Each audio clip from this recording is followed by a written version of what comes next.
Hello बच्चों, mission ज्ञान से मैं ज्योति मालपानी आपका स्वागत करती हूँ राजस्थान सरकार और वेदांता के CSR ई लर्निंग इनिशिएटिव में।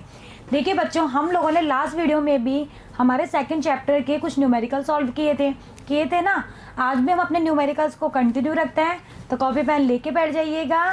मेरे साथ साथ आप लोगों को भी न्यूमेरिकल सॉल्व करने हैं, और जो न्यूमेरिकल यहाँ सॉल्व नहीं करवाए जा रहे हैं उनकी PDF आपको प्रोवाइड हो जाएगी, लेकिन आपको खुद से भी सारे न्यूमेरिकल्स एक बार निकालने ज़रूर हैं। ठीक है, चलिए हमारा आज का फर्स्ट न्यूमेरिकल है कि आपको एक डायग्राम दे रखा है ऐसा, और वो बोल रहा है कि 10 सेंटीमीटर भुजा के किसी वर्ग की, ये जो डायग्राम आपको दे रखा है ना टेढ़ा मेढ़ा, ये एक वर्ग का डायग्राम है। ठीक है, और इसकी भुजा कितनी है, 10 सेंटीमीटर है। ओके, और इसके केंद्र से, जो भी आपका वर्ग है उसके केंद्र से 5 सेंटीमीटर की ऊंचाई पर कोई 10 माइक्रोकूलम आवेश रखा गया है। यानी कि ऐसा एक कोई वर्ग है, उसके सेंटर से 5 सेंटीमीटर, ठीक है 5 सेंटीमीटर, मैंने इस डायग्राम को सीधा कर दिया। ठीक है, यहाँ पर कोई आवेश है, क्यू कितना है, 10 माइक्रोकूलम ये रखा हुआ है। वो बोल रहे हैं कि अब बताइए ये आवेश है, डेफिनेटली आवेश से तो इलेक्ट्रिक फील्ड लाइंस निकलती है, तो वो ये जानना चाह रहा है कि इस वर्ग से कितना विद्युत फ्लक्स पारित होगा, उसका परिमाण ज्ञात करिए। ठीक है, अब आप लोग लास्ट जो हमारा वीडियो है वो याद करिए। वहाँ हमने क्यूब के 3 केसेस किए थे कि अगर एक क्यूब के सेंटर पर कोई चार्ज रखा हो, उसके किसी एज पर कोई चार्ज रखा हो, और उसके किसी प्लेन में कोई चार्ज रखा हो, तो वहाँ हमने फ्लक्स निकाले थे। अब मुझे एक बात बताइए, आपका जो क्यूब होता है वो किससे मिलकर बनता है? ज़रा अपना दिमाग लगाइए और बताइए। 6th-7th क्लास का क्वेश्चन पूछ रही हूँ मैं आपसे कि जो क्यूब होता है वो किससे मिलकर बनता है? क्यूब ऑब्वियसली एक वर्ग से ही मिलकर बनता है या नहीं? तो अगर आप एक क्यूब का डायग्राम बनाएंगे, थोड़ा सुंदर सा डायग्राम बना लेते हैं तो आपको ज़्यादा समझ में आएगा ना, क्योंकि डायग्राम जितना अच्छा होता है क्वेश्चन भी उतनी आसानी से निकल जाता है। अब इस डायग्राम से इस डायग्राम को कंपेयर करिए। आपको क्या ये चीज़ ये दिखाई दे रही है, यही है क्या? ये हो सकती है, या ये हो सकती है, या ये हो सकती है, कोई से भी हो सकती है। ठीक है, यानी कि एक तरह से ये इस क्यूब की एक फेज हुई नहीं हुई, एक फेज से तो हुआ, एक फलक की तो हुई। आपका जो ये वर्ग है वो इस क्यूब की 6 फेस में से एक फेस से तो होगी। ठीक है, तो आपको एक फेस से निकलने वाला फ्लक्स निकाल रहा है, वो इनडायरेक्टली आपसे यही पूछना चाह रहा है। बस उसने क्या करा, क्वेश्चन की लैंग्वेज चेंज कर दी। क्यों? क्योंकि वो ये जानना चाह रहा है कि आपने चीज़ों को कितना अच्छे से समझा है। अब जिस बच्चे ने वो क्यूब वाला क्वेश्चन घर पे निकाला होगा, उसको समझा होगा, तो वो इस क्वेश्चन को भी आसानी से कर लेगा कि भाई ये एक तरह से इस क्यूब की एक फेस ही तो हुई। और आपको पता है कि जब क्यूब के सेंटर पर, मतलब वो बोल रहा है कि इस फेस के सेंटर पर, यानी कि इस क्यूब के सेंटर पर कोई चार्ज रखा हुआ है, तो एक फेस से निकलने वाला फ्लक्स कितना होता है? हमने पढ़ा था, टोटल से निकलता है Q/ε, और एक फेस से निकलता है Q/6ε0। तो बताओ इससे निकलने वाला जो फ्लक्स होगा वो कितना होगा? Q/6ε0 होगा। तो बस अब वैल्यू पुट करनी है। ये देखो, संपूर्ण घन से निर्गत फ्लक्स इतना होता है, ये डायग्राम बना हुआ है, तो यहाँ से इतना आ जाएगा। अब इसमें वैल्यू पुट कर दो, ये आ गया हमारा फॉर्मूला। 1/6 Q की वैल्यू दे रखी है, माइक्रो दे रखा है, तो 10⁻⁻6 और ε0 की वैल्यू हम जानते हैं। जब आप इसको सॉल्व करोगे तो आप यहाँ पे पहुँच जाओगे 1.88 इंटू 10⁵ न्यूटन मीटर स्क्वायर बटे कूलाम। ये निकलेगा इस क्यूब से निकलने वाला फ्लक्स, सॉरी क्यूब से नहीं, क्यूब की एक फेस या फिर स्क्वायर से निकलने वाला फ्लक्स। आया समझ में? अच्छा क्वेश्चन था ना। चलिए अब आते हैं दूसरे क्वेश्चन पे। 1 मीटर स्क्वायर क्षेत्रफल के 2 धात्विक पृष्ठ, भाई आपको 2 धातु के पृष्ठ दे रखे हैं जिनका क्षेत्रफल है 1 मीटर स्क्वायर। ओके, एक दूसरे के समांतर रखे हैं। भाई ये 2 धातु के पृष्ठ मान लीजिए, ये एक दूसरे के समांतर रखे हैं, इन दोनों का एरिया आपको दिया हुआ है, और इन दोनों के बीच की दूरी भी दे रखी है 0.05 मीटर। दोनों पर समान परिमाण के, अब वो ये कह रहा है कि ये जो दो धातु के पृष्ठ है इन पर समान परिमाण के लेकिन विपरीत आवेश है। अब बताइए जो धातु के पृष्ठ होते हैं, पृष्ठ है, चार्ज जो होता है वो सरफेस पे होगा, ठीक है। तो हम क्या लेते हैं, सिग्मा। कौन सी चार्ज डेंसिटी यूज़ करते हैं, सिग्मा। भाई जब हमें आवेश नहीं पता हो तो हम चार्ज डेंसिटी लगाते हैं, तो एक के ऊपर अगर सिग्मा है तो दूसरे पे क्या होगा, माइनस सिग्मा, ठीक है। यदि दोनों के मध्य, अब दोनों के मध्य क्या दे रखा है, विद्युत क्षेत्र भी दे रखा है कि इतना है बीच में, इन दोनों के बीच में कहीं पर इतना विद्युत क्षेत्र है, तो इन दोनों के ऊपर कितना आवेश होगा आपको वो कैलकुलेट करना है। अब ऑब्वियसली आवेश समान होगा, बस क्या होगा, प्रकृति विपरीत होगी, एक पॉजिटिव होगा तो दूसरा नेगेटिव होगा। आपको तो वो परिमाण पूछ रहा है, ठीक है। चलिए अब देखो ये दो धातु के पृष्ठ हो गए, एक के ऊपर सिग्मा है और दूसरे के ऊपर माइनस सिग्मा। अब देखो यहाँ पर बच्चे क्या गलती करते हैं वो सुनिए, क्वेश्चन पढ़िए। दो धात्विक पृष्ठ तो उनके दिमाग में आता है चालक पट्टी का, भाई धात्विक जो पृष्ठ होता है वो चालक पट्टी का आता है। अब देखो चालक पट्टी का, अब इसको करने के दो तरीके हैं, या तो आप इनको, भाई दो धातु के पृष्ठ दे रखे हैं, ठीक है, आप इनको अचालक पट्टी का मान लो और इनके बीच में आपको विद्युत क्षेत्र निकालना है। एक तरीका तो ये, अगर आप चालक पट्टी का मानते हो तो बताओ चालक पट्टी का जो होती है उसके मध्य में या उसके अंदर तो विद्युत क्षेत्र जीरो होता है ना, लेकिन यहाँ पे जीरो थोड़ी दे रखा है, क्योंकि चालक की ये खासियत होती है कि उसका सारा का सारा चार्ज है सरफेस पे चला जाता है। तो ये चालक पट्टिका नहीं है, ये है आपकी दो अचालक पट्टिका, और दो अचालक पट्टिकाओं को जब समांतर रख दिया जाता है तो वो एक पूरी चालक पट्टिका का काम करती है, ठीक है। तो अब देखो इस क्वेश्चन कैसे करेंगे। ये दो अचालक पट्टिका है, सिग्मा है और माइनस सिग्मा है।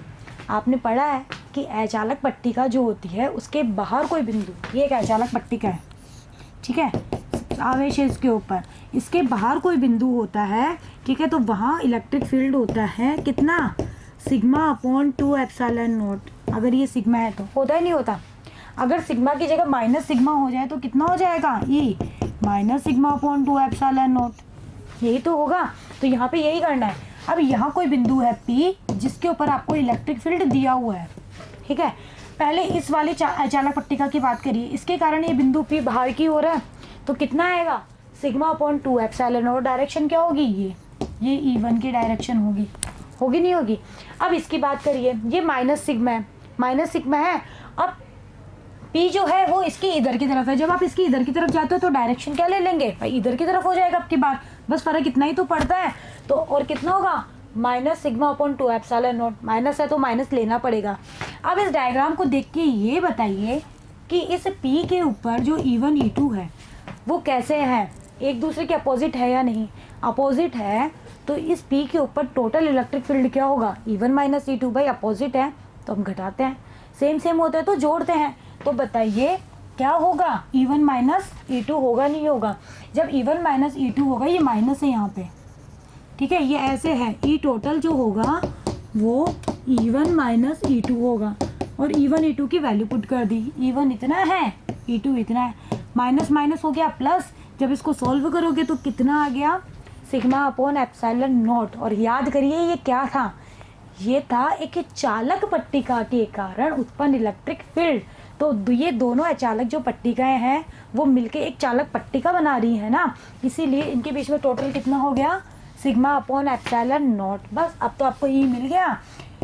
आपको तो क्या निकालना है, क्यू निकालना है।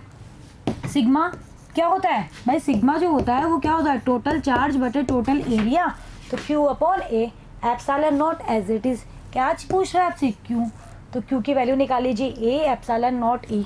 अब देखिए सारी वैल्यू दे रखी नहीं दे रखी। ए होता है ये जो परत, ये जो भी पट्टिका है उसका क्षेत्रफल दे रखा है 1 मीटर स्क्वायर, ठीक है। एप्सिलॉन नॉट की वैल्यू आप जानते हैं और ई की वैल्यू भी दे रखी है। यहाँ पे सारी वैल्यू को आप सॉल्व करोगे तो आंसर निकलेगा 4.87 इंटू 10 की पावर -10 कूलम। अब एक के ऊपर इतना है तो दूसरे के ऊपर नेगेटिव साइन के साथ आ जाएगा, ठीक है। तो आया समझ में क्वेश्चन। चलिए आगे बढ़ते हैं। नेक्स्ट क्वेश्चन, एक 9 इंटू 10 की पावर -5 ग्राम द्रव्यमान का कोई कण है जिसका द्रव्यमान यानी कि मास आपको दे रखा है। एक समरूप आवेशित लंबी क्षैतिज परत, एक समरूप आवेशित लंबी क्षैतिज परत, ये क्या है, अचालक पट्टिका ही है। क्या है ये, अचालक परत ही है ये, बस ये नाम चेंज कर देता है और बच्चे क्या होते हैं यहाँ कंफ्यूज हो जाते हैं।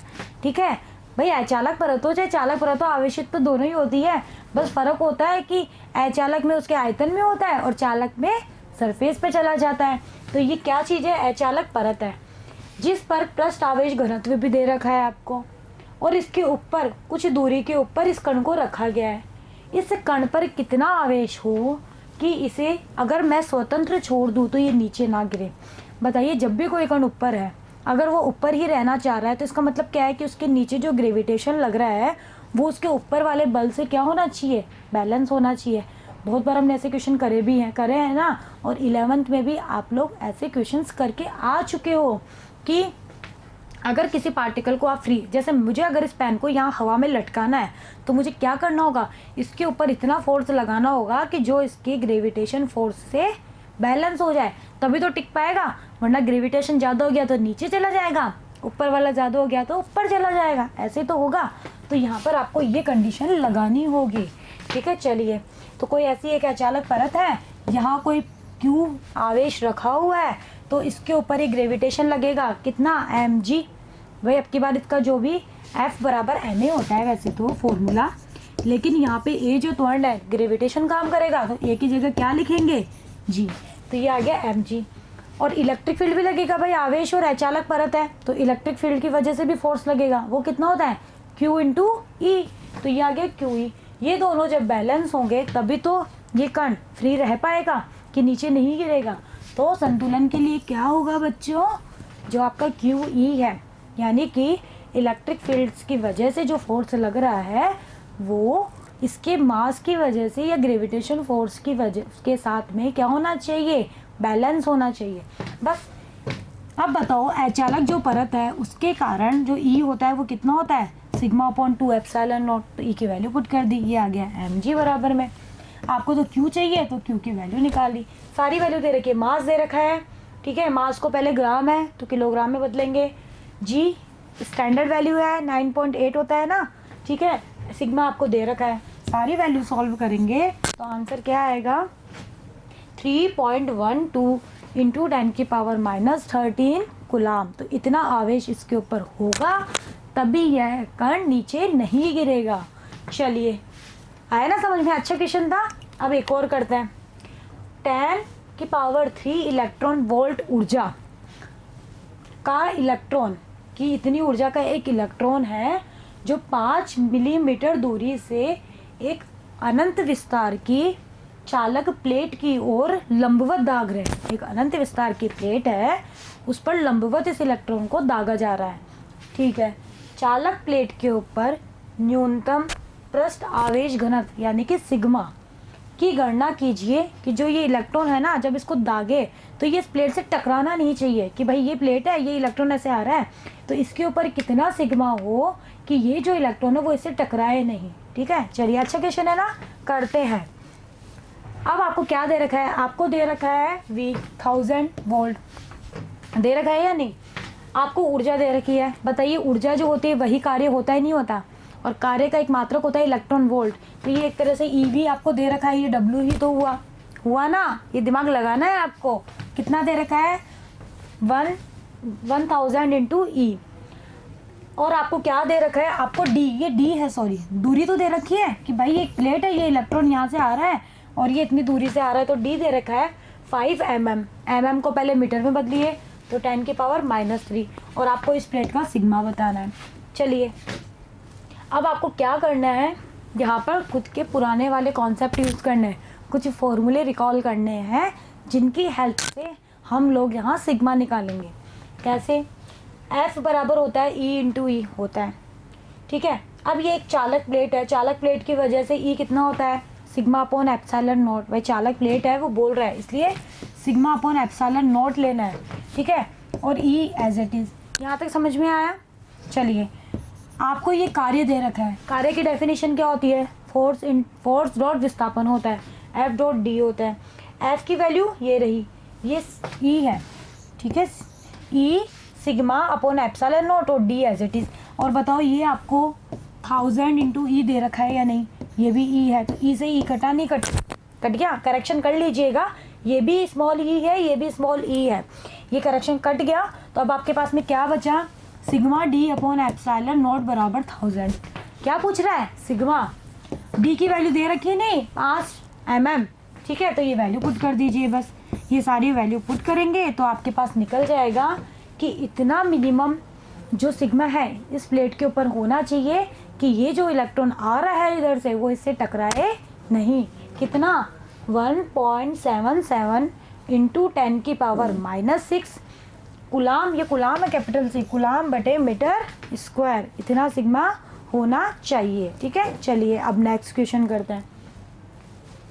साबुन का बुलबुला पढ़ा था ना हमने, याद करिए, एक साबुन का आवेश बुलबुला पढ़ा था, वहाँ से हमने क्या क्या निकाला था, उसकी रेडियस निकाली थी, उस पर आवेश निकाला था ना। तो एक साबुन के बुलबुले के अंदर और बाहर दाब समान है। अगला बोल रहा है साबुन के घोल का पृष्ठ तनाव, भाई जो भी पृष्ठ तनाव टेंशन, जो भी सरफेस टेंशन जो फोर्स लगता है वो इतना है।